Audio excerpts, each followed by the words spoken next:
इन 4 स्त्रियों से भूलकर भी ना करे शादी, वरना बर्बादी तय है। दोस्तों, क्या आप जानते हैं कि विष्णु पुराण में 4 ऐसी औरतों के बारे में बताया है जिससे शादी करने के बाद आपकी जिंदगी खराब होना तय है। अब वो औरतें कौन सी हैं? तो आपको इस श्रृंखला में सबसे पहले आती है पहला, समान गोत्र वाली औरतें। दोस्तों, हिंदू धर्म में संगोत्रीय विवाह को वर्जित माना गया है और यही कारण है कि विवाह से पहले लड़का लड़की के गोत्र के अलावा दोनों की मां का गोत्र, पिता का गोत्र और दादी का गोत्र मिलाया जाता है और गोत्र अलग होने पर विवाह की बात आगे बढ़ाई जाती है।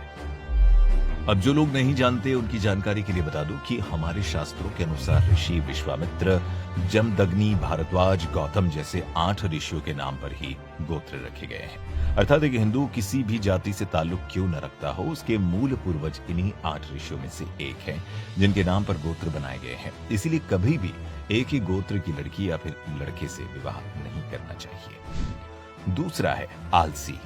विष्णु पुराण के अनुसार आलसी लड़की से कभी विवाह नहीं करना चाहिए, क्योंकि एक आलसी स्त्री जीवन में सक्रिय नहीं होती और कभी समय पर अपना काम नहीं करती। इस स्वभाव वाली स्त्रियां काम से बचने के बहाने ढूंढती है या फिर अपना काम दूसरों से करवाती हैं। जो लड़की आलसी होती है उनका घर कभी साफ नहीं रहता, जिस कारण माता लक्ष्मी भी कभी उस घर में प्रवेश नहीं करती है और इसीलिए ऐसी स्त्रियों के आने से घर का भला कभी नहीं हो सकता है। ऐसे में ऐसी स्त्रियों से विवाह नहीं करना चाहिए। तीसरा है कटु शब्द। विष्णु पुराण में जिस तीसरे प्रकार की स्त्रियों से विवाह नहीं करने के बारे में बताया गया है वो है कटु शब्द बोलने वाली। दरअसल विष्णु पुराण में कहा गया है कि जिस स्त्री की वाणी मीठी हो उसकी वाणी में हमेशा माता सरस्वती वास होता है और जिसके घर में हमेशा बरकत होती है।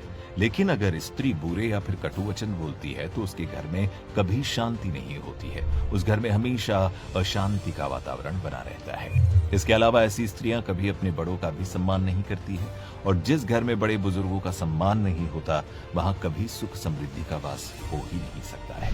इसलिए जितना हो सके ऐसी स्त्रियों से दूर रहना चाहिए। चौथा, दुष्ट पुरुष से मित्रता। संगति अच्छी हो या बुरी, दोनों का असर व्यक्ति के जीवन में जरूर पड़ता है और अगर हम गलत लोगों की संगत करते हैं तो हमारे साथ भी गलत जरूर होता है और यही कारण है कि विष्णु पुराण में दुष्ट पुरुष से संबंध रखने वाली या फिर मित्रता रखने वाली महिलाओं से दूर रहने की बात लिखी गई है, क्योंकि दुष्ट पुरुष की संगत में रहने से स्त्री का स्वभाव भी वैसा हो सकता है।